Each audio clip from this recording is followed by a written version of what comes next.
আমরা ধানের শীষের ভোট করব।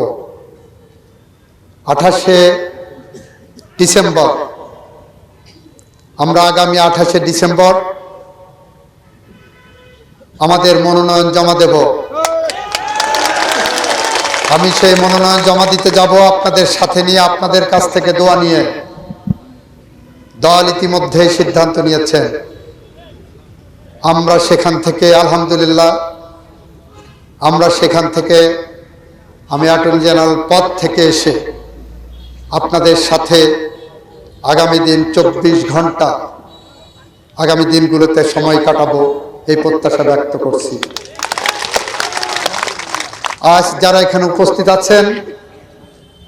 উপস্থিত হয়েছেন, অনেকের সাথে হয়তো আজকে দেখা হবে না, হাত মিলানো হবে না, কিন্তু আমি কথা দিচ্ছি 28শে ডিসেম্বরের পরের থেকে আমি 24 ঘন্টা আপনাদের মাঝে থাকবো, পাশে থাকবো, সবার সাথে আমি হাত মিলাবো, পাশে দাঁড়াবো, বুক মিলাবো, কথা বলবো, কেউ বঞ্চিত হবেন না।